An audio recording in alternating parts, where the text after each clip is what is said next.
The moment, my daughter-in-law raised her glass and announced to an entire backyard full of people that my weekends now belonged to her family, something inside me finally snapped. What hurt even more was hearing my own son stand beside her and threaten me like I was some employee who could be replaced. Everyone expected me to argue, cry, or quietly accept the humiliation. Instead, I smiled and said one word, deal. They thought they had one. What they did not realize was that I had just decided to take my life back. My name is Diane, and at 63 years old, I had spent almost my entire adult life taking care of other people. I raised my son Tyler by myself after my husband passed away when Tyler was only 10. I worked double shifts, skipped vacations, and emptied savings accounts to make sure he never felt the weight of what we had lost. When he married Madison, I welcomed her into the family with open arms. I truly believed that if I loved them hard enough and helped enough, we would always stay close. At first, helping with the grandkids felt natural. They had 5 children in less than 8 years, and life around them constantly looked like a tornado had touched down. I babysat during emergencies, picked kids up from school, bought groceries when money got tight, and even co-signed the lease on their family van because their credit was terrible. I kept telling myself that families support each other. What I ignored were the small moments where gratitude slowly disappeared and entitlement took its place. Madison had a habit of walking into my house without knocking because she had a spare key. Sometimes she would leave the children with me before I even knew she was gone. My pantry slowly became stocked with expensive snacks and juice boxes because apparently the kids liked my house better. Tyler stopped asking for favors and started assuming them. If I ever hesitated, there would always be some reminder about how exhausted they were or how lucky I was to have family nearby. Little by little, my life stopped feeling like my own. That Saturday afternoon was the final straw. Tyler had invited friends and neighbors over for a barbecue, and the backyard was packed with folding chairs, paper plates, and screaming children. I was sitting quietly near the garden, enjoying the sunshine and trying to stay out of the chaos, when Madison suddenly tapped her fork against a glass to get everyone's attention. She stood there smiling like she was making a toast at a wedding. She wrapped one arm around Tyler and laughed loudly. Everyone, we finally figured out how to save our marriage. Starting now, Diane is taking the kids every single weekend, so we can have time to ourselves. I mean, it is not like she has much going on anyway. A few people laughed nervously while others looked down at their drinks. The embarrassment hit me like a slap across the face. Before I could even respond, Tyler folded his arms and stared directly at me. Then he said something I will never forget.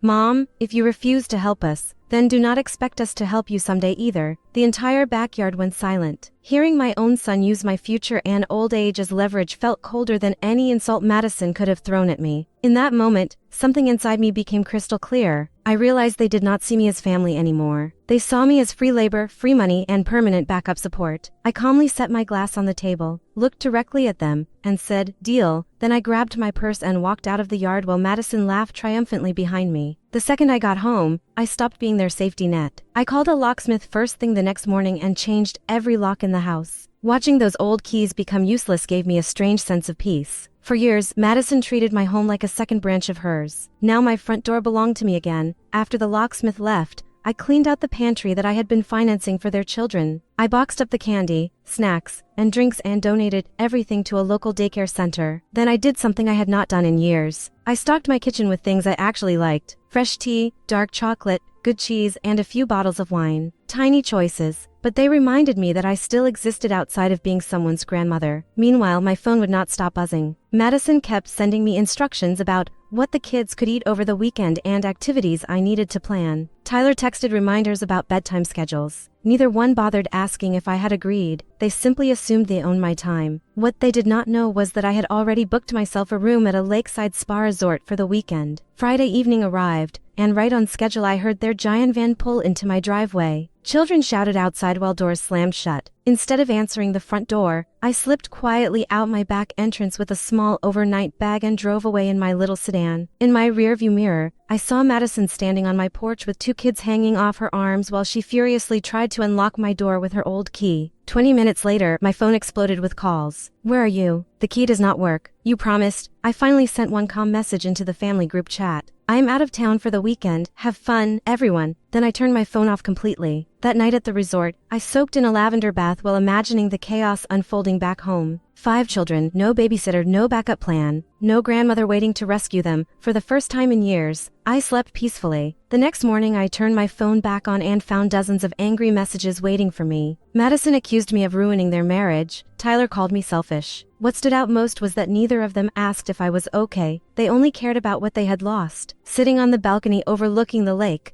I opened my banking app and stared at the monthly payment for the family van. $650 had quietly drained from my retirement account every month for 3 years. They had promised to reimburse me but stopped after 2 payments. I had kept covering it because I wanted to help. That morning, I deleted the automatic payment. Then I emailed Tyler and explained that they had for weeks to refinance the vehicle themselves before I returned it to the dealership. My hands trembled after I pressed send, but the feeling that followed was not fear, it was relief. When I returned home Sunday afternoon, Tyler and Madison were already waiting on my porch looking furious. Tyler pounded on the door the second he saw me. Madison immediately started yelling about the locks and the car payment. I kept the security chain fastened while speaking through the narrow opening. "You humiliated us," Madison shouted. "No," I answered calmly. "You humiliated me in front of an entire backyard full of people." Tyler stepped forward angrily. "You are acting selfish." I looked him directly in the eye. If taking care of myself is selfish, then maybe I should have started years ago. The hardest part came 2 weeks later when my oldest grandson, Ethan, showed up alone at my door looking hungry. He wandered straight into the kitchen expecting the shelves full of junk food that used to be there. When he realized everything had changed, he quietly admitted his mother told him to come over because there was nothing good at home. That broke my heart. I made him a sandwich and sat with him at the kitchen table. Then I gently explained that I loved him deeply, but Grandma was not a grocery store anymore. I knew Madison had sent him hoping guilt would pull me back into my old role. It almost worked, but boundaries only matter if you keep them. A month later, the van disappeared from their driveway after the dealership repossessed it. Tyler called me furious, complaining they could barely fit all 5 children into their old compact car. I listened quietly before reminding him that I had carried that financial burden alone for years. Still, the real breaking point came during one final conversation. Tyler showed up exhausted one cold morning and begged me to babysit again. When I refused, he finally dropped the mask completely. He told me if I did not help them, they would cut me out of the grandchildren's lives forever. Then he said something that chilled me to the bone. "You are going to die alone." For a second, I felt the old fear rise inside me. The fear that maybe he was right, but then I realized something important. I had already spent years feeling lonely while being constantly used. Being alone was not the worst thing in the world. Losing yourself was. I calmly stood up, opened the door, and told him to leave. The months that followed were strangely beautiful. I joined a pottery class, replanted my garden, and started spending time with friends again. My house became peaceful instead of chaotic. Slowly, Tyler and Madison learned how to stand on their own feet because they no longer had another option. A year later, things finally changed for the better. They still visit, but now they call first. The kids come over occasionally, but only when plans are made in advance. Madison never again tried to dictate how I spent my weekends. Tyler stopped treating me like a backup wallet. Most importantly, I finally enjoy being a grandmother again because it is now built on love instead of obligation. Sometimes people think standing up for yourself requires screaming or revenge. It does not. Sometimes the most powerful thing you can do is quietly stop allowing people to use you. The moment I stopped making myself endlessly available, I discovered who truly respected me and who only valued what I could provide. At 63 years old, I did not lose my family. I simply stopped sacrificing myself to keep everyone else comfortable. And honestly, that was the moment my real life finally began.